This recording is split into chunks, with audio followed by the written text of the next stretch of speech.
Last month, the federal government announced a major new effort to put Canada on track to meet its climate change commitments. The $15 billion plan raises the price on carbon emissions steadily over the coming decade to more than 5 times the current price, that by the year 2030. Jonathan Wilkinson is Canada's Minister of the Environment and Climate Change. He's also the Liberal MP for North Vancouver, which is where we find him tonight.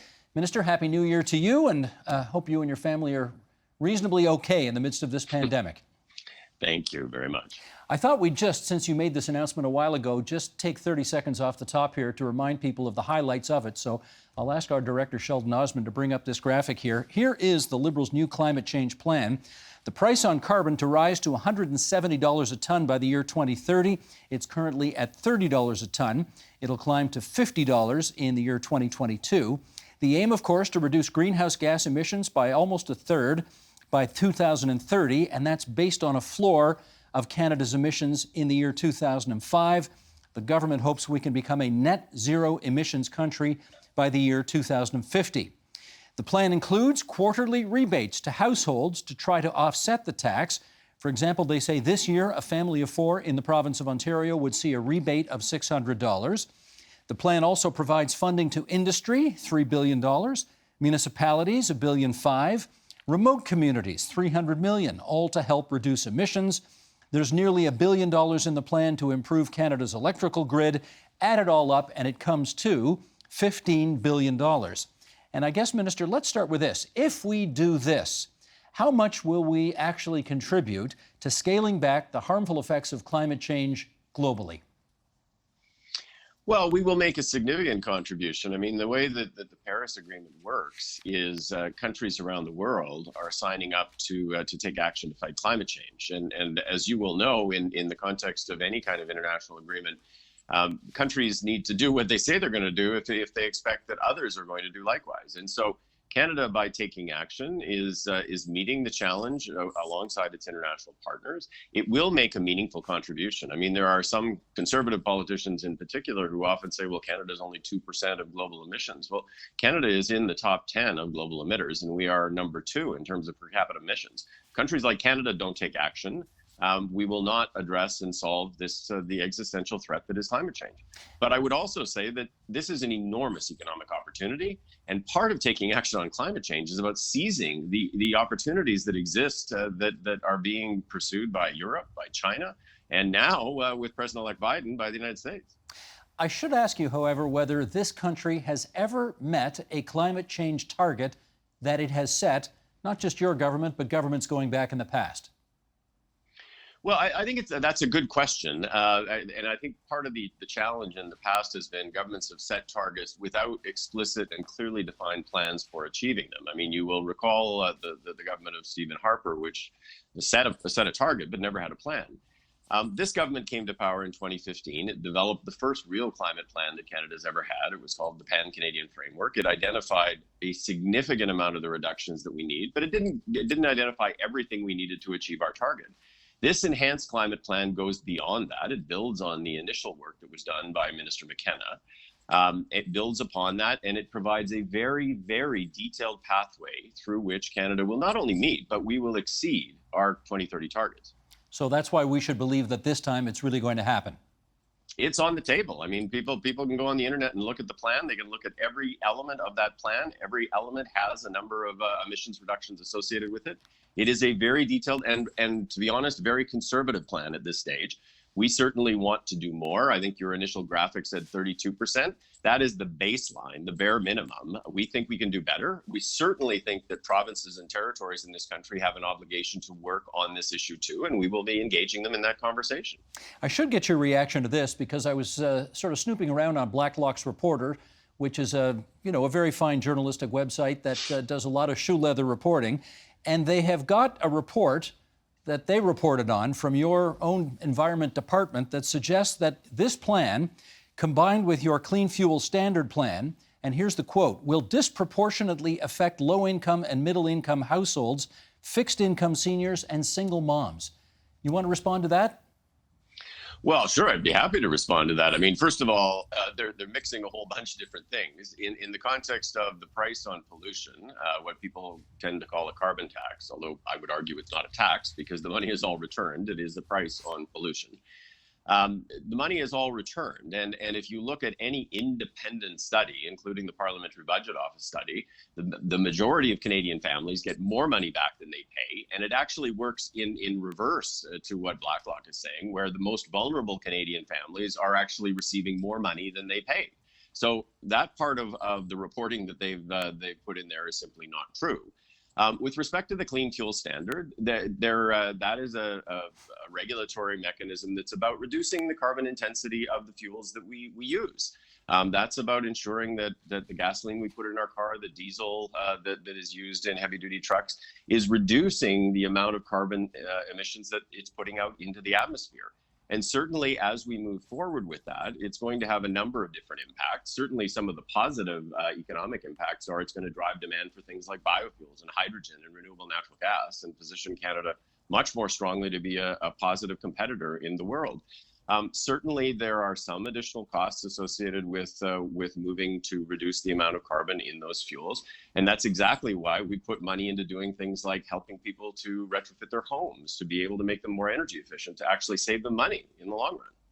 You won't be surprised to hear Premier Doug Ford of Ontario is not a huge fan. We're going to play a little clip of what he had to say about this and then come back and chat. Sheldon, if you would. I just can't understand for the life of me why anyone would want to put a burden on the backs of the hardworking people of this province. Folks, this carbon tax is going to be the worst thing you could ever see. You're paying 30% more for everything, not just gas, food, cosmetics, services, restaurants. You want to see restaurants hurt? You want to see small businesses hurt?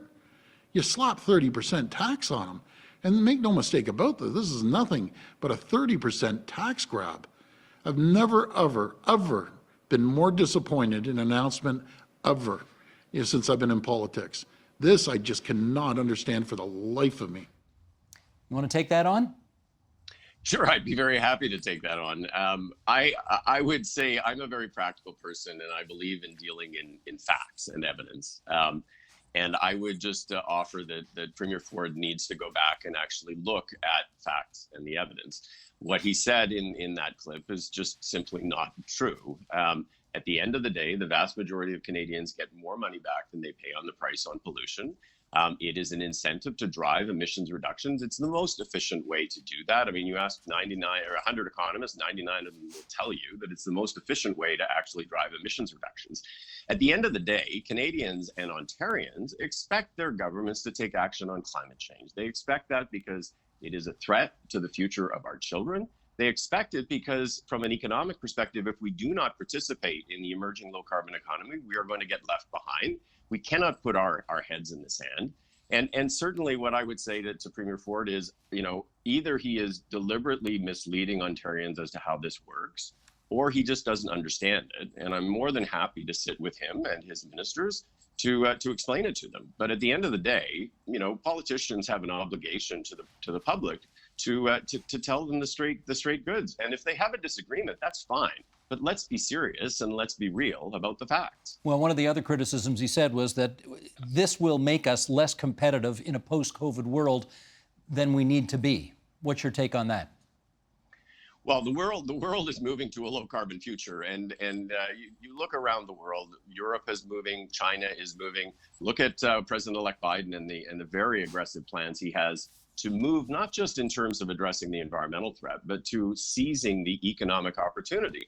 And beyond governments, I mean, all of the major financial institutions in the world are now looking at climate as one of the major factors in making investment decisions. So we either are going to be part of moving forward to ensure that we're building an economy that is going to thrive and create prosperity and jobs in the future, or we're going to stick our heads in the sand and we're going to get left behind, and increasingly we're going to be more impoverished. I choose to move forward, and this plan is about moving forward. Do you think the Premier's sticking his head in the sand on this one? Well, I think that we would like to see a lot more action at the provincial level from some governments. We were very disappointed when Premier Ford decided to scrap the cap and trade system in Ontario when he came to power. I think we've been very disappointed in terms of the level of ambition with respect to climate action.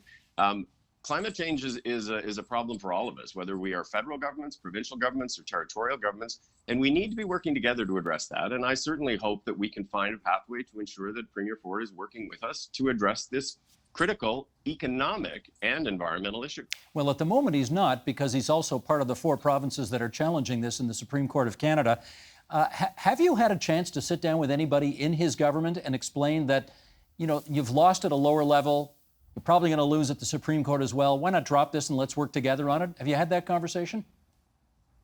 Well, certainly I've had conversations with all of my provincial and territorial counterparts about working together on climate. And in the early months of this year, we will be engaging a consultation process with all of them again with respect to how do we move forward. I mean, as we said when we released this climate plan, it is really focused on federal actions to address climate change, but provincial governments have tools too, and we expect that they will want to and should want to be part of addressing this issue. So there will be ongoing consultations, but as I say, our view with respect to the price on pollution is it is an integral part of addressing this in a manner that's affordable. It will drive innovation and economic opportunity, and that's exactly what Canadians expect their governments to do, is to be thoughtful about how we move forward. Minister, I do want to ask you as well about one of the biggest purchases that any government has ever made, might be the biggest, the Trans Mountain Expansion Pipeline, which the Fed spent $4.5 billion on. Does this climate plan of yours now make that a stranded asset? No, it doesn't make it a stranded asset. I mean, I think people have to be clear. Before I got into politics, I spent almost 20 years as executive in the clean technology space, running companies that actually were focused on reducing carbon emissions. So I've been around the space a long time. And I think that some are of the view that you can turn a switch and everything changes overnight. That all of a sudden we go from generating energy in traditional ways to all renewables or all electric cars overnight. That's just not the way it works. We need to accelerate the rate of deployment of various new technologies. We need to be moving down a pathway that is a transition to a low carbon future. But if you think about oil and gas, certainly with respect to gasoline, 98 or so % of the cars that are on the road use gasoline right now. That will transition over time, but over the course of the coming decades, there's still going to be demand for oil and gas as we move towards that lower carbon future. And the Trans Mountain Pipeline is about ensuring that during that period of transition, Canada captures value for its resources. Doesn't get the discount that it does in the United States. And so I don't think it's a stranded asset, but it's certainly a transitional tool and a transitional asset. I appreciate that politics is the art of the possible, so I understand why you just said what you just said, but I wonder whether the pre-politics Jonathan Wilkinson could believe that the politician Jonathan Wilkinson is actually saying what he just said. Oh, I think so. I mean, I'm a pretty pragmatic person. I am firmly of the view that we need to achieve a net zero future by 2050, and we need to be working to ensure that our partners around the world are doing that. But we need to be thoughtful about how we get there. We need to ensure that we're doing it in a manner that will sustain the prosperity that Canadians have and that they expect that they can pass to their children. And so being thoughtful means that we actually ensure that we are extracting value from existing resources as we transition to a future where we will need to develop new ways of generating value. It may be that, for example, in the future, that it's not oil and gas in their existing state that is a key driver of value from a natural resource perspective, but hydrogen. And that will be a long-term transition. So I would have said exactly the same thing when I was running clean tech companies. It needs to be a thoughtful approach to transition that is really focused as much on the economic side of the equation as it is on the environmental. Let's talk about the reaction that I'm sure you read in the National Post that John Ivison wrote after your plan came out, in which he said, and I quote, "The costs of climate action fall disproportionately on rural and Western Canadians, many of whom feel their jobs, their economy, and their way of life are under assault." What's your response to that? Well, I think that it is incumbent on federal governments, irrespective of where their seats lie, to be thoughtful and sensitive about the legitimate aspirations of all regions of this country. I grew up in Saskatchewan. I went to high school and university in Saskatchewan. After graduate school, I went back and worked for the province of Saskatchewan as an intergovernmental affairs specialist. So I've sat on the side of the table of the Prairies in the discussions that happen with the federal government. And so I do think that we need to be thoughtful about that. But I would take issue with some of the things that Mr. Iveson says. I do think that there is a future here for all regions of the country. And certainly in the context of the Prairies, it's about things like hydrogen. It's about things like biofuels. It's about geothermal. There's a whole range of opportunities that exist for the Prairies that, to be honest, thoughtful people in Saskatchewan and Alberta are looking at and seizing. I mean, if you go and you look at organizations like Capital Power in Alberta or TransAlta or Suncor, I mean, they all understand that we need to transition to this low carbon and ultimately net zero future. And they're building business plans on that basis, business plans that are going to employ thousands of Alberta workers. And that's the kind of partnerships that we're looking to develop. I appreciate your position on that. And of course, sometimes in politics, it's not the message, it's the messenger. And while the message you may think is fine, does the Liberal Party, as currently constituted, have any credibility on the Prairies in order to make that case? Well, look, I mean, it's clear that we don't hold seats in Saskatchewan and Alberta. We do in Manitoba, which is part of the Prairies. But I would say that clearly there is a lot of concern in Alberta and Saskatchewan, and it is incumbent on us as a government. We represent all Canadians, not simply those Canadians that voted for us, to be listening and to be looking to respond. And I have had very productive conversations with my counterparts in Alberta and in Saskatchewan. I intend to continue those conversations. At the end of the day, we want to help to develop a future that is going to ensure prosperity for the folks that live there and that want to hand that down to their kids. I certainly understand that there is concern. I would tell you that it's not surprising that there's lots of concerns about the future, given this whole discussion around the nexus between energy and the environment. But there are pathways, and certainly one of the objectives that I have in the job that I currently have is to be finding pathways to reach out and have more productive conversations on the Prairies. You've mentioned Joe Biden's name a couple of times already, and I want to ask you about rumors that we're hearing coming out of the United States about what his administration might do. And one of the things we hear he might do is actually ban the sale of cars that burn fuel at a date certain sometime down the road. If they did that, Canada would have to go alongside, right? Well, I don't want to get ahead of myself, but I do think that there are lots of opportunities to talk with the Biden administration about a North American approach to transportation. I think that's what Canadian businesses, industry, and in the sector would be looking for. I think that's what workers who gain their employment in the sector would be looking for. And there are a whole range of ways we can do that. Certainly, one of the things that we're looking for early on is to work with them on light-duty fuel efficiency standards. We had an agreement with President Obama. Some of those gains on the climate side were rolled back by the Trump administration. I think there's a lot more that we can do in terms of enhancing energy efficiency of light-duty vehicles.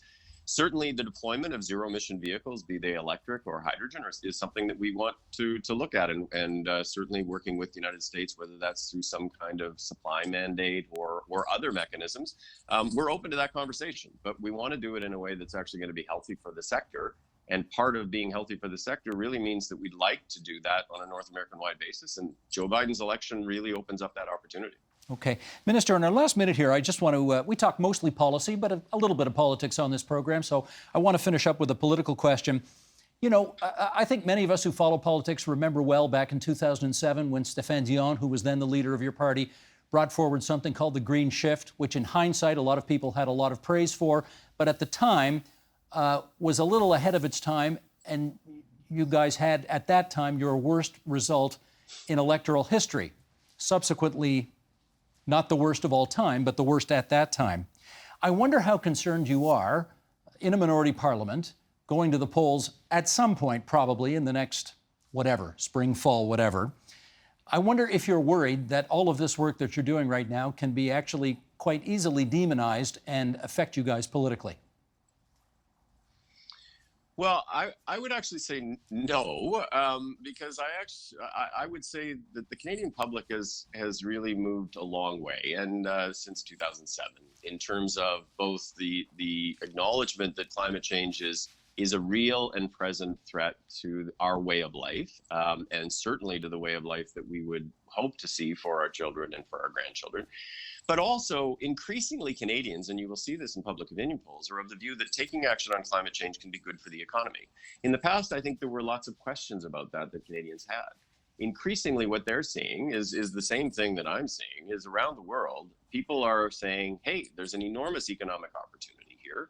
We need to be part of seizing that opportunity. That's going to help us build an economy that's going to be strong, that's going to create good jobs, and that's going to allow us to fight the existential threat of climate change. I think that that at the end of the day, what you saw in the last election was, 2/3 of Canadians voted for political parties who had credible climate plans. Climate was one of the only real substantive issues that was debated in the last campaign. I expect that it will be one of the major issues that will be debated. I think ideally, we would love to get to a place where all political parties in this country had a serious and a credible approach to climate, in the same way that, for example, in the United Kingdom, they do. A conservative government is very aggressive on climate. We're not there yet. I would love to see a credible plan come forward from Mr. O'Toole. I hazard that that's probably unlikely, but I would certainly love to see a credible plan to address the climate crisis come forward. And I'm certainly very happy to engage that conversation in the context of an election. That's Jonathan Wilkinson. He is the Minister for Environment and Climate Change for the Government of Canada, coming to us from Vancouver. Minister, as I say, Happy New Year. Appreciate you joining us on TVO tonight. Thank you very much. The Agenda with Steve Paikin is brought to you by the Chartered Professional Accountants of Ontario. CPA Ontario is a regulator, an educator, a thought leader, and an advocate. We protect the public. We advance our profession. We guide our CPAs. We are CPA Ontario. And by viewers like you. Thank you.